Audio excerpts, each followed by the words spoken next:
Sí, doctor. Nieves, ¿interactúo hoy día contigo?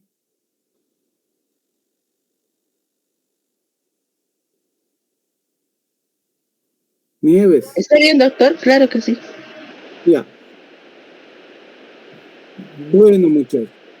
Continuando entonces, habíamos empezado a hablar de las artritis, ¿verdad? De las enfermedades que principalmente producen artritis. Entonces, cuando uno pensaba en artritis reumatoide, en especial cuando solo había artritis, ¿no? Entonces, el paciente tenía solo artritis, entonces lo primero que uno tiene que pensar es en artritis reumatoide. Cuando el paciente no tiene otra sintomatología, a más de la artritis. Pero obviamente hay otras cosas que también la artritis reumatoide puede producir. Y habíamos indicado que la artritis reumatoide es una enfermedad autoinmune multisistémica, órgano no específica, que puede comprometer varios órganos, varios sistemas, pero el blanco principal era la sinovial, producía una sinovitis inflamatoria crónica, ¿verdad? Era una enfermedad inflamatoria crónica multisistémica y de etiología no determinada. El riesgo de desarrollar artritis reumatoide era el doble en las mujeres que en los hombres. Eso había ido cambiando a lo largo del tiempo. Había una relación de 4 mujeres por un varón. Antes, ahora hay 2 mujeres por un varón. El riesgo era 3,6 mujeres por 1,7 hombres. ¿Ya? La prevalencia global era entre 0,25, 0,5 a 1%.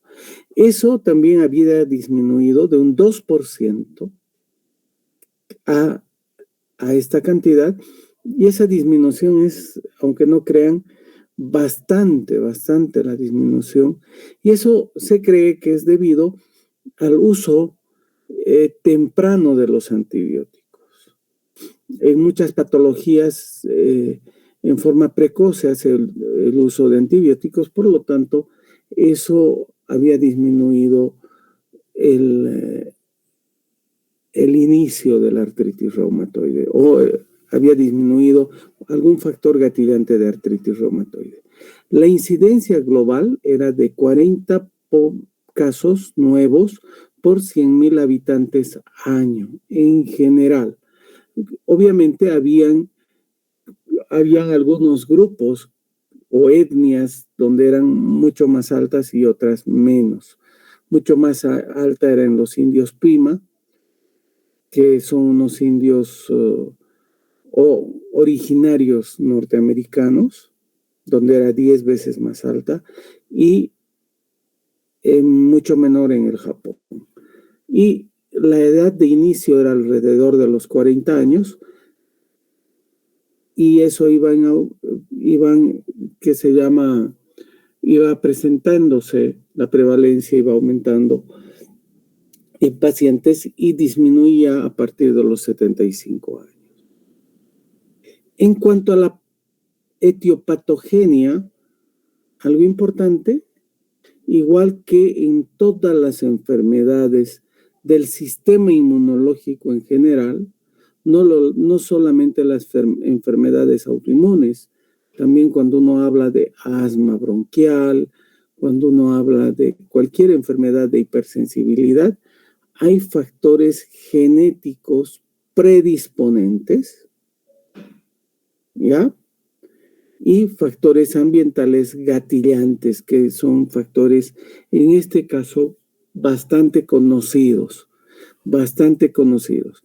En el lupus eritematoso sistémico, los factores genéticos eran múltiples, ya no bien determinados, y era una serie de factores genéticos que tenían que estar presentes para poder predisponer al lupus, pero había un factor gatillante muy importante que era un factor hormonal, que era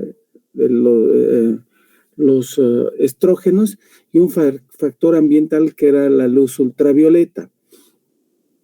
En la artritis reumatoide, el factor genético predisponente era el HLA-DR4, en realidad el DRB1, y en realidad era el epítopo compartido. La presencia del epítopo compartido, como ya les había dicho en la clase donde hablamos de inmunología, el epítopo es una secuencia molecular.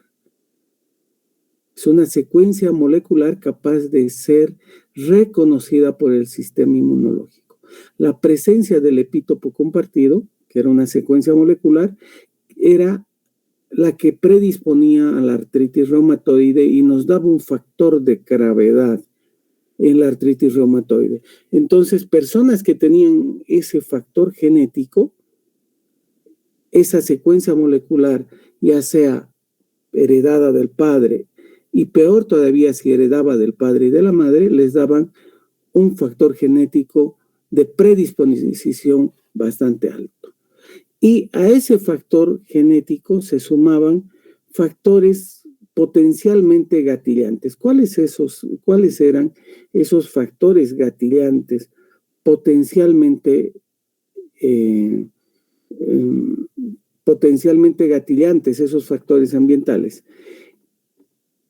A nivel pulmonar era el tabaco. El tabaco, la presencia del humo del cigarrillo, está absolutamente demostrado que va a predisponer y va a gatillar la artritis reumatoide, en especial en pacientes con presencia de epítopo compartido. Si el paciente tiene 2 o 1, y peor todavía, si tiene presencia de 2 dosis de epítopo compartido, más tabaco, la probabilidad de hacer artritis reumatoide era muchísimo mayor. Había una correlación hasta de un 35%. O sea, había una relación muy directa, ¿verdad? A nivel, entonces acá, fíjense, pulmonar era la presencia de el humo del cigarrillo. A nivel de los dientes, del alveolo dental, era la presencia de un microorganismo, la presencia de una periodontitis, la infección crónica a nivel de los dientes, la presencia de esos microorganismos iban a gatillar también la artritis reumatoide. Y últimamente, en muchas enfermedades, se está hablando del rol de la microbiota a nivel intestinal. Hay también una translocación bacteriana, un cambio y una proliferación de ciertos microorganismos que van a determinar la activación de las células autorreactivas. Ahora bien, ¿qué hacen estos gatillantes como el humo del cigarrillo, las infecciones dentales y esta translocación bacteriana a nivel del colon? Estos gatillantes lo que van a hacer es activar unas enzimas de aminasas, ¿ya? Y estas lo que van a hacer es cambiar la arginina por citrulina, van a producir citrulinación de la arginina. Y al producir citrulinación de esta proteína, van a producir un estado preautoinmune. No se olviden que la citrulina, este péptido citrulinado, no es en realidad la citrulina algo propio nuestro. Es un péptido que ha cambiado. La vitelina, la citrulina, y estos anticuerpos antipéptido citrulinado no están dirigidos contra nuestro propio organismo. Son péptidos dirigidos contra son anticuerpos dirigidos contra péptidos que han cambiado en nuestro organismo. Entonces, acá estamos hablando de factores predisponentes, de factores desencadenantes que producen un cambio de ciertas proteínas en nuestro árbol respiratorio, a nivel dental, a nivel intestinal y en los mismos ganglios linfáticos y en la médula ósea, que nos van a cambiar a nuestras proteínas, las van a citrulinar y nos van a producir anticuerpos citrulinados en un estado preautoinmune. ¿Y qué va a pasar? Esos péptidos citrulinados van a presentarse o van a ser presentados a las células T y van a desencadenar la formación de anticuerpos antipéptidos, mayor cantidad de anticuerpos antipéptidos, péptido cíclico citrulinado, mayor cantidad de factor reumatoide y van a producir un estado ya autoinmune, una activación de la autoinmunidad. ¿Cuál es el gatillante? ¿En qué momento nosotros pasamos de ese estado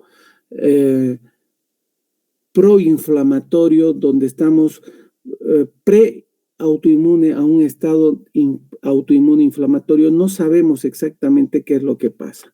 Entonces tenemos estos factores genéticos, estos factores genéticos predisponentes más estos gatillantes. Ya sabemos bien que el humo del cigarrillo es un factor gatillante determinante. Hay estos factores bacterianos a nivel dental, a nivel intestinal, que van a gatillar. Hay otros factores virales también. Y eso va a determinar una proliferación sinovial. Pero el primer momento es un momento, por lo tanto, de activación celular. Ese es el momento, el primer momento, un momento preautoinmune con activación celular. Ese es un momento de iniciación. Posteriormente viene el momento de activación de las células B, de las células T. Luego viene el momento ya autoinmune de inflamación, donde hay gran cantidad de producción de factor de necrosis tumoral, factores de proliferación celular, etcétera, etcétera. Eso a nivel de la misma articulación, y posteriormente ya hay destrucción de la articulación. Ahora bien, clínicamente la artritis reumatoide tiene tres formas básicas de evolución. Una forma autolimitada, donde está el 5 a 20%, donde hay solo un episodio y luego el paciente entra en remisión, y puede que muchos años después tenga otro episodio, ¿ya? Eso corresponde a un episodio autolimitado, está entre el 5 a 20% de los casos. Hay otro grupo que hace una progresión mínimamente progresiva, está también entre el 5 a 20%, depende mucho esto del grupo estudiado. Por ejemplo, en el norte de Europa, estas formas de progresión son muy raras. Esto es más acá en nuestro medio, en Latinoamérica. Y acá hay una forma progresiva. La tercera forma es esta forma progresiva, muy agresiva, es la más frecuente. Va de un 60% en algunas poblaciones a un 90% en algunas poblaciones, ¿verdad? Este es el curso clínico de la artritis reumatoide. Ahora bien, ¿cuál es la sintomatología de la artritis reumatoide? La artritis reumatoide produce síntomas debido a la inflamación articular y síntomas debido a la inflamación sistémica, a la producción de citoquinas proinflamatorias. Y esas citoquinas, igual que en vasculitis, van a producir síntomas sistémicos. ¿Y cuáles son los síntomas articulares, que es el blanco principal? Va a producir una poliartritis simétrica, principalmente de pequeñas articulaciones. También puede producir compromiso de grandes articulaciones con rigidez matinal de más de 30 minutos. Antes se decía de más de una hora. Ahora el tiempo ha disminuido a más de 30 minutos. La inflamación sistémica y la producción de factor de necrosis tumoral, interleuquina 6, principalmente esos dos, va a producir gran fatiga. El paciente, sin hacer nada, sin hacer ejercicio físico, se va a sentir cansado, agotado. Amanece el paciente muy, muy cansado. ¿Entendido? La presencia también de estas citoquinas, especialmente interleuquina 1, va a producir una anemia crónica, de enfermedad crónica. No es anemia hemolítica, produce anemia crónica, ¿verdad? También va a producir reactantes de fase aguda elevados, elevación de velocidad de sedimentación, aumento de proteína C reactiva. Y a la larga, este proceso inflamatorio crónico, la presencia de citoquinas proinflamatorias, va a aumentar el riesgo cardiovascular con aumento de las probabilidades de infarto de miocardio, enfermedad cardiovascular, enfermedades como accidentes cerebrovasculares por proceso inflamatorio sistémico, ¿ya? Y aumento de osteoporosis también por presencia de citoquinas proinflamatorias. ¿Entendido? Nieves. Sí, doctor. Sí. No duerman, pues, muchachos. Ahora bien, ¿qué es lo que sucede normalmente a nivel articular? Fíjense, les había dicho, esta es la sinovial normal. Es una membrana muy delgadita de una capa de células que envuelve la articulación. Este es el cartílago. El cartílago normal. Este es el espacio articular y este es el hueso. Absolutamente normales. Y esta es la cápsula articular. Fíjense, en la artritis reumatoide hay una proliferación de la membrana sinovial con una sinovitis y un panus, con erosión del cartílago y erosiones óseas y disminución del espacio articular. Esa es la característica de la artritis reumatoide. Y todas estas son las articulaciones que van a comprometer la artritis reumatoide. Fíjense que el 90% de los pacientes con artritis reumatoide van a tener compromiso de las metacarpofalángicas e interfalángicas proximales. Por lo tanto, cuando no haya compromiso de manos, duden de que haya artritis reumatoide. Es muy raro que la artritis reumatoide comprometa interfalángicas distales. Es mucho menos frecuente, ¿ya?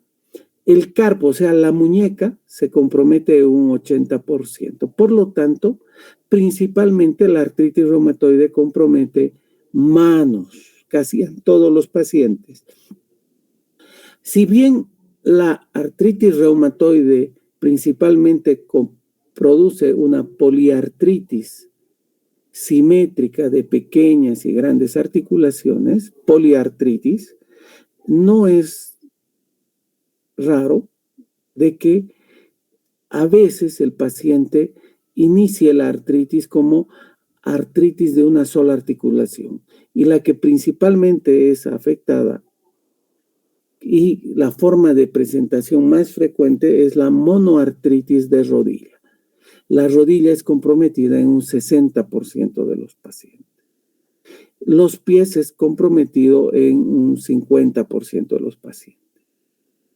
Fíjense, a nivel de la columna vertebral, a nivel axial, la única articulación que tiene sinovial es la primera articulación, la troidoaxoidea, y lo que va a producir es una subluxación atloidoaxoidea, ya con compromiso de la médula espinal. Ahora, habíamos dicho que la artritis reumatoide también produce compromiso extraarticular. Uno de los compromisos extraarticulares que tenemos que tener en cuenta es la compresión del nervio mediano, que a veces es el primer síntoma de artritis reumatoide. Es por eso que todo paciente que nos consulta por síndrome de túnel del carpo tenemos que descartar artritis reumatoide. ¿Por qué? Porque se produce una sinovitis en los huesos de la muñeca, en las articulaciones de la muñeca. Al producirse una sinovitis en muñeca, se comprime el nervio mediano y como no vemos o no se puede determinar bien la artritis en esta zona, el paciente se queja de síndrome de túnel del carpo. Ahora, dentro de las manifestaciones extraarticulares como tales, están los nódulos reumatoides. Un 30-40% de los pacientes van a tener nódulos reumatoides. En algunos textos se describe como factor de gravedad. Hay algunos que no lo asocian como factores de gravedad, pero en general, cuando un paciente tiene nódulos reumatoides, ya son artritis reumatoides más graves. Los nódulos reumatoides generalmente están en superficies de fricción y de extensión, como los codos, a nivel de los dedos, en la superficie de extensión de los dedos, a nivel de el tendón de Aquiles, a nivel de los tendones supra o infrarrotulianos especialmente. Un lugar mucho menos frecuente, pero hay que tener en cuenta, son los nódulos reumatoides a nivel de pulmón. Ahí hablamos del síndrome de Kaplan. A veces, en paciente con artritis reumatoide, he visto algún oncólogo acá diagnosticar cáncer y hacer tratamiento con quimioterapia y obviamente cobrar montones de dinero, y lo único que tenía el paciente era un nódulo reumatoide, ¿verdad? Otro compromiso relativamente frecuente en artritis reumatoide es la escleritis y la epiescleritis. Produce ojo rojo. Ojo rojo. Es un ojo rojo profundo que no se modifica con el movimiento de la mucosa o de la conjuntiva ocular. La epiescleritis no duele, la escleritis duele. Esa es la diferencia entre la epiescleritis y la escleritis, para que ustedes sepan clínicamente. Entonces, si uno ve a un paciente con artritis reumatoide con el ojo rojo, ¿ya? Y uno produce compresión de esta zona y no se modifica, probablemente estemos ante una escleritis o una epiescleritis. ¿Cuál es la importancia clínica? Que como es la esclera la que se inflama, la esclera se va a adelgazar y después se va a producir una herniación del ojo y el ojo se va, entre comillas, a vaciar. Esto produce un ojo de color azul por adelgazamiento de la esclera y uno va a ver azul la córnea. Otro compromiso ocular y mucho más frecuente, hasta un 40%, los 30-40% de los pacientes van a tener el síndrome de ojo seco, el síndrome de Sjögren secundario. No siempre tienen marcadores de Sjögren como anti-Ro, anti-La, simplemente tienen sequedad de ojos, hasta un 30 o 40% de los pacientes. Como ven, este paciente tiene el ojo seco, acá está teñido este ojo con lisamina. La vasculitis, fíjense, estas son lesiones vasculitis. En la artritis reumatoide es vasculitis de vaso pequeño, está entre el 2 a 5%.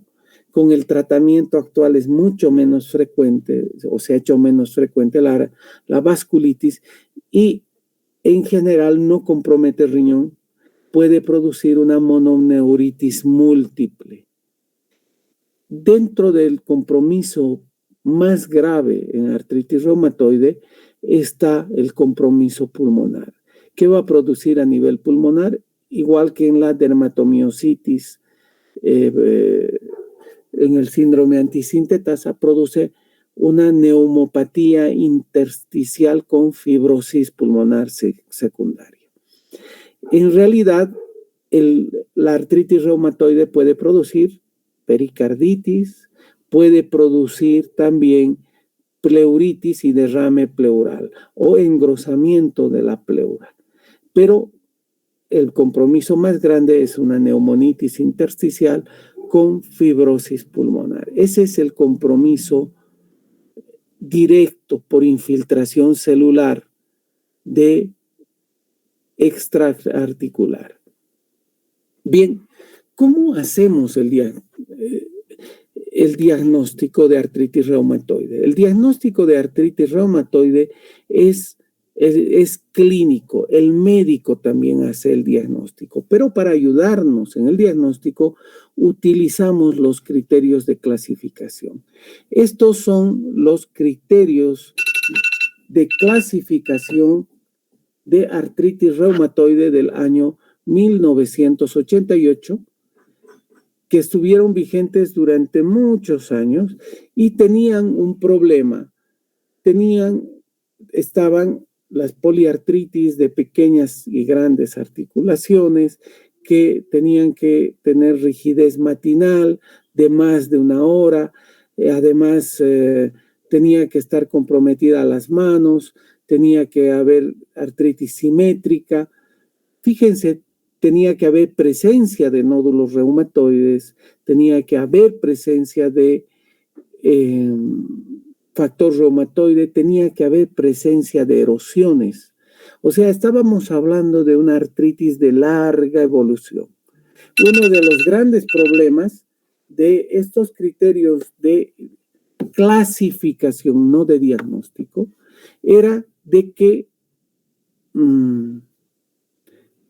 hacían el diagnóstico en forma tardía. Es por eso que el año 2010, ya estamos hablando de hace 13 años, el Grupo Europeo o la Liga Europea de Lucha contra la Artritis y el Colegio Americano de Reumatología sacan la nueva clasificación, el nuevo consenso de criterios de clasificación, y también, igual que en lupus eritematoso, es un consenso y además ponen puntos, puntúan a cada una de las cosas, le dan un valor a cada punto o a cada acápite y toman en cuenta el compromiso articular y van a ver que van a puntuar cada tipo de compromiso articular.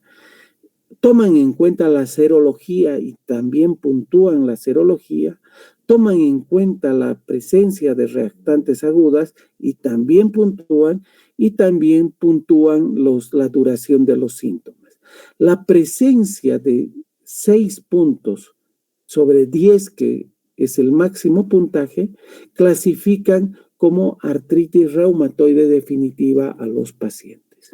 Fíjense, acá tenemos el tener artritis en una sola articulación grande, prácticamente, o sea, pone un puntaje de 0. Una artritis en una articulación grande, por ejemplo, en cadera, nos da un puntaje de 0. 2 a 10 articulaciones grandes, un puntaje de 1, y así van puntuando, ponderan el número de articulaciones. El máximo puntaje son más de 10 articulaciones y cuando hay articulaciones pequeñas. Estamos hablando de una poliartritis simétrica de pequeñas articulaciones, pequeñas y grandes articulaciones. Ahí ya tenemos 5 puntos. La presencia de péptido cíclico citrulinado más factor reumatoide positivo por nefelometría, ya no se utiliza el látex, por si acaso. ¿Ya? El látex ya pasó a la historia. Hay que utilizar métodos más exactos como la nefelometría. Tienen 3 puntos. Si alguien tiene factor reumatoide y antipéptido cíclico citrulinado negativo, no descarta la artritis, pero tienen un puntaje de 0. La presencia de velocidad de sedimentación y PCR elevadas, cuando una de estas está elevada, tiene 1 punto. Y si dura más de 6 semanas, tiene 1 punto. Entonces, si hay 6 puntos, ya nos hace a un paciente, ya lo clasifican como un paciente con artritis reumatoide definitiva, no lo diagnostican, ya lo clasifican. Si se dan cuenta, estamos frente a una artritis reumatoide que es una enfermedad deformante muy grave que va a destruir, como ven acá, las articulaciones, van a destruir el hueso.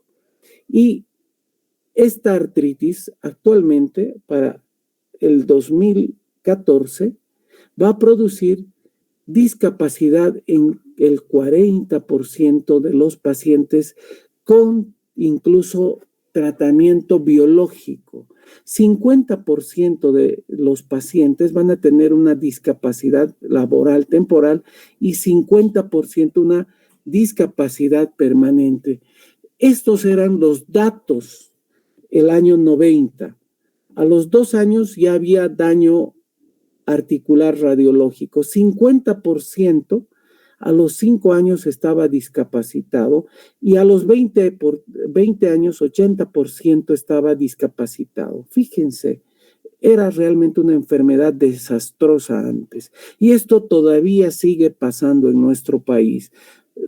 Y en países como Estados Unidos, en Europa, todavía es una enfermedad discapacitante a los 10 años, casi en la mitad de los pacientes. ¿Verdad? Entonces tenemos que tener un tratamiento que sea realmente lo mejor posible. De inicio tenemos que buscar un tratamiento efectivo que vaya a modificar la enfermedad.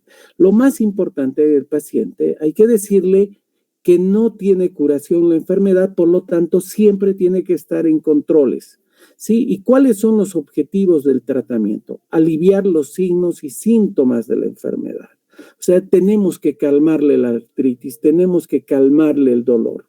Luego, prevenir o retrasar el daño de las articulaciones. Mejor si no hay daño. Mantener las actividades del paciente. Si el paciente, por ejemplo, trabaja manualmente, hay que tratar de que este paciente siga haciendo su trabajo. Hay que evitar en estos pacientes que hagan trabajo de carga. Por ejemplo, que trabajen con martillos, que trabajen manualmente, pero hay que tratar de mantener una actividad laboral. Y si el paciente ha perdido alguna habilidad, hay que tratar de rehabilitarlo. ¿Entendido? ¿Cuál es el tratamiento farmacológico? Hay medicamentos que solo van a producir alivio sintomático. Ahí tenemos los antiinflamatorios y los analgésicos puros. ¿Cuáles son los antiinflamatorios? Ya habíamos hablado.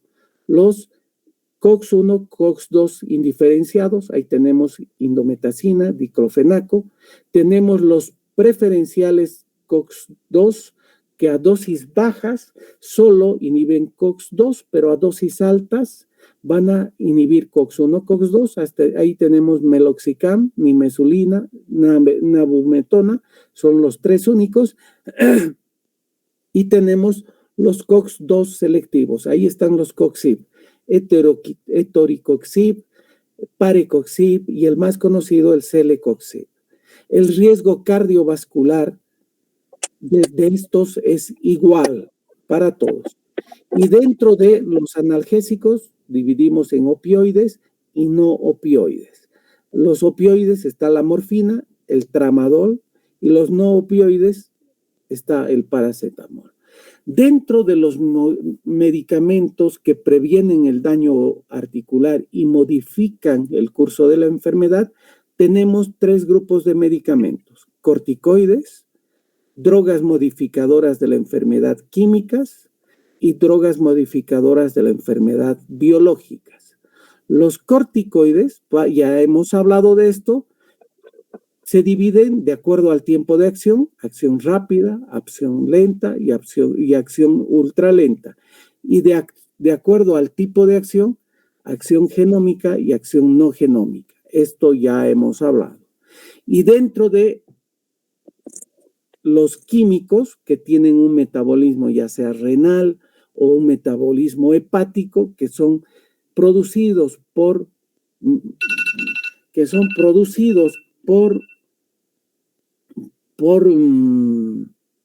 procesos químicos, están los inhibidores no específicos que bloquean vías metabólicas no específicas. Tenemos metotrexato, por ejemplo, que va a inhibir la síntesis del ácido fólico. Tenemos, por ejemplo, ciclofosfamida, que va a inhibir la síntesis de ADN, leflunomide, que va a inhibir otra vía metabólica. Tenemos, por ejemplo, la satioprina, que va a inhibir las purinas de todas las células. Y tenemos los inhibidores de segundos mensajeros o inhibidores específicos. En este caso, inhibidores JAK2, que también hemos hablado y hemos visto en forma muy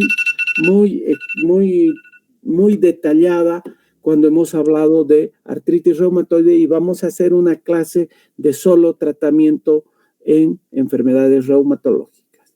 Y tenemos las drogas modificadoras de la enfermedad biológicas. Los biológicos ya hemos dicho de que son medicamentos que se generan a través de procesos biológicos, no a través de procesos químicos. El primer biológico que se ha sintetizado es la insulina. Luego tenemos la eritropoyetina, es otro biológico. Las heparinas son biológicos chiquitos. Y tenemos los anticuerpos monoclonales. Son MAP, todo lo que termina en MAP, rituximab, adalimumab, son monoclonal antibodies. Por eso termina en MAP. ¿Entendido, muchachos? Por eso terminan en MAP, porque son monoclonal antibodies. Y tenemos otro grupo de biológicos, son los CEP, abatacept, etanercept. Por eso terminan en CEP, porque son receptores solubles. Eso también hemos hablado y vamos a repasar en un tema especial. Muchas gracias. Ahí terminamos, muchachos. ¿Alguna pregunta?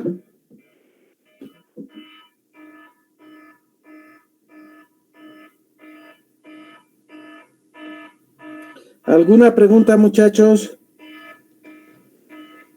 Creo que no. Ya empieza la autodestrucción.